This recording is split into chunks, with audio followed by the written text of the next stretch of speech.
2018 Lexus LC car review. The good points of 2018 Lexus LC.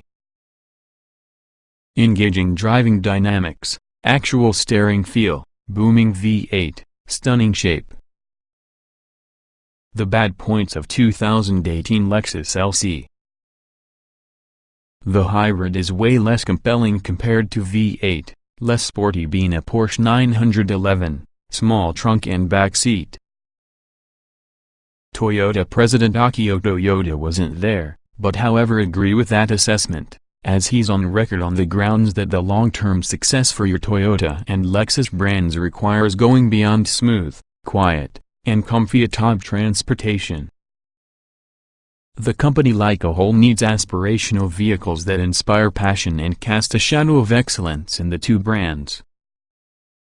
In fact, Toyota makes it his personal pursuit to prevent the word boring from coexisting anymore in a sentence with Lexus. If the new LC, which is short for luxury coupe, can be an indicator of items to come, we'd say he's well on his strategy to succeeding. Mere minutes into our drive on the LC500 around the sinuous and very well-maintained back roads of southern Spain was all it accepted to have another epiphany. There's actual road texture being transmitted throughout the well-shaped and expertly finished controls. It's a much-desired quality which has been disappearing within the wake of electrically assisted power steering and misguided neutering build as progress. Get to know this gal.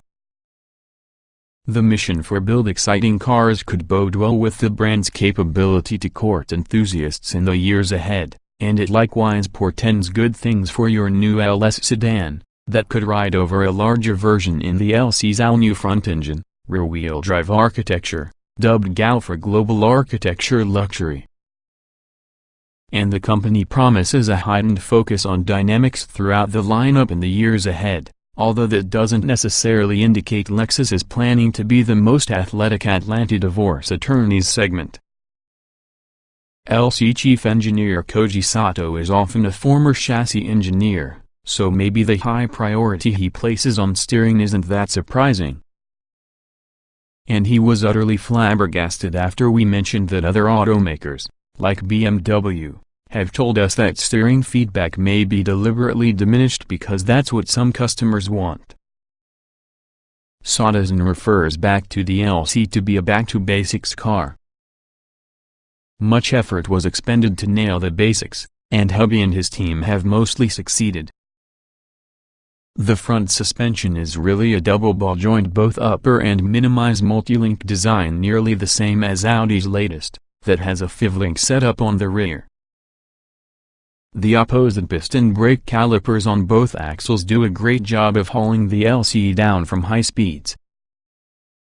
There was much effort to lessen weight and minimize the center of gravity. Engineers also cut mass on the extremities, dropping the polar moment of inertia for improved rotational response. This includes the utilization of aluminum for the hood, front fenders, and door skins, together with the inner panels with the doors and trunk created from carbon fiber reinforced sheet molding compound. That's the random-oriented fiber stuff, not the neatly entwined weave. There's also an optional carbon fiber roof using the weave. On the exterior, exactly the deep draw rear fenders are rendered in steel. Underneath, leading suspension is forged aluminum, and top shock towers are cast aluminum. Still, the LC500 comes in at a fairly heavy 4,300 pounds, as outlined by Lexus, together with the LC500H Hybrid adding a different 150. That roughly matches the slightly larger and fewer sophisticated V8-powered BMW 650i. And those pounds can also be front-heavy, having a claimed 5,446% front-rear weight distribution for that V8 and 5,248 for your hybrid. Nevertheless, the LC feels alive when pushed hard for the road. We've mentioned the steering, and although its effort is for the light side at highway speeds, it imparts an organic confidence when hustling down wriggling roads. The suspension is tied down, there's little body roll, and also the LC transitions athletically. Although a variable ratio rack and rear wheel steering can be purchased together as a possible optional bundle, we'd skip them, as being the base setup felt great. Another strike resistant to the so-called active steering could be the way the LC's bottom breaks loose in the limit, which feels unnatural. However, the LC isn't a track car, nor will we think it needs to be. Lexus had us understeer the LC around a circuit anyway. It wasn't how the LC was uncontrollable, but we suspect its variable steering hardware had connected with its insufficient yaw response communication since the rear end reaches the brink. We didn't have the opportunity to drive a motor vehicle without it on course to verify that theory. A very different hybrid approach, mimic the non-hybrid. We should be aware that these dynamic comments and compliments apply equally on the hybrid model too, because Lexus has had the unusual approach of engineering the LC hybrid to become as similar as possible towards the conventional car. Both LCs were exactly the same 20 or 21-inch wheels and Michelin Pilot Super Sport or Bridgestone Potenza S001 tires, no efficiency-oriented low-rolling resistance rubber here, as well as the hybrid retains the prominent tachometer as well as the large magnesium shift paddles. The hybrid powertrain continues to be substantially altered to mimic the common 10-speed automatic from the V8, too, and it also starts while using basic foundations from the GS450H, an Atkins cycle 3.5-liter V6 connected to your typical Toyota Lexus hybrid system, with two electric motor generators as well as a planetary gear set acting being a pseudo-CVT. The V6 was chosen instead with the 438 horsepower V8 hybrid hardware from your LS500H to ensure, unlike the LS, the hybridized LC might have a meaningful fuel economy benefit. The LC's hybrid system, however, includes a 4-speed automatic transmission appended on the back of the USB ports. This allows for much more electric assist at lower vehicle speeds, plus it enables the device to operate together with the engine off at higher speeds as high as 87 miles per hour. But here's the actual way it gets 10 speeds. The original CV test part in the equation jumps among three fixed ratios, that happen to be then combined with all the first three downstream gears from the common automatic to build ratios 1 through 9. 10th gear uses one more ratio from your automatic and may be the only time the hybrid bits operate as being a CVT.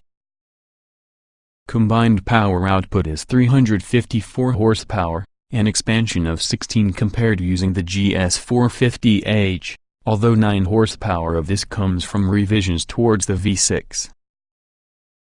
For a deeper look for the hybrid system, head here. Oral fixation. In addition, for the steering, Lexus nailed the booming V8 sound. Powered by precisely the same 5.0-liter V8 that's inside GSF and also the RCF, the LC500 expires a few horsepower, to 471. With the help of any tube running relating to the intake manifold and also the firewall plus flaps within the exhaust, but no electronically produced noise, the cabin is positively stuffed with nylon-perfect V8 frequencies. The sound swells appropriately with engine speed but isn't overbearingly loud. The march toward turbocharging has produced achieving memorable sound tougher, helping to make the LC500's naturally aspirated roar much more of a standout. Playing this V8 opus is really a rapid-fire new iron 10-speed automatic. It's quite a bit less quick-shifting as being a dual-clutch gearbox, so we also experienced several low-speed shift bobbles, but gear swaps are about as swift when they come for conventional automatics, and upshifts are punctuated using a satisfying pop in the exhaust. Paddle-requested downshifts, too, are exceptionally swift. Unfortunately, sound is the place the hybrid loses the plot line. Unlike the V8, it can employ electronic enhancement, and its artificial moaning is further amplified in Sport S Plus mode. It's also down 117 horsepower compared together with the V8. Does anyone seeking to spend roughly $100,000 on the Tudor fashion statement cherish the LC500H's potential 1-2 fuel economy benefit, whether or not this means sacrificing the V8's sound and gratification? Lexus claims the transmission arrangement makes all the hybrid only a couple of tenths of a second slower to 60 miles per hour, but at higher speeds, the performance gap felt considerably wider. Plus, the hybrid pseudo 10-speed slurs its shifts, which aren't nearly as satisfying as those in the V8's automatic. And only range, out of the box typical for Toyota and Lexus hybrids, is minuscule, with all the slightest prod on the throttle often creating the engine to fire side up. So where does the LC fit into? There's not too much dimensional variety inside the luxury coupe world. After all, the wheelbase inside the Mercedes-Benz class coupe is merely 4.1 inches over that in the toe-size smaller class coupe. At 113.0 inches, the Lexus LC's wheelbase roughly splits those from the Benz's. However, its overall length is quite a bit closer to that on the class and most 10 inches shorter as opposed to 2S, which assists to explain the LC's paltry trunk space. At 5 cubic feet, it's half that from the big Mercedes. And Lexus says that backseat space is not a concern for potential clients. The design certainly isn't as classically beautiful as that on this class coupe, however the aggressively creased design language that seems hopelessly overdone for the Lexus RX crossover works here, thanks in no small part for the coupe's excellent proportions. The interior design is adventurous, with flowing sweeps within the door panels and from the center console.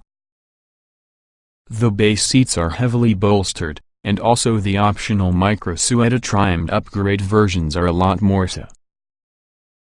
But we wonder if both seats might fit a touch too tightly for luxury coupe clientele, with surprisingly few adjustments, no bolster or thigh control adjustment, simply Towie lumbar. The LC is really a more dynamic Grand Touring alternative for this Class or 6 Series coupes, but it's not nearly as dynamically fabulous as being a Porsche 911, plus it's roughly 1,000 pounds heavier. Lexus says it expects to promote roughly 4,800 LC cars annually within the US, which often only 20% will become the hybrid, after the car reaches dealers next spring. That estimate can be high, which can be good, because next the LCs you'll see at the local Cars and Coffee most likely will pack the V8.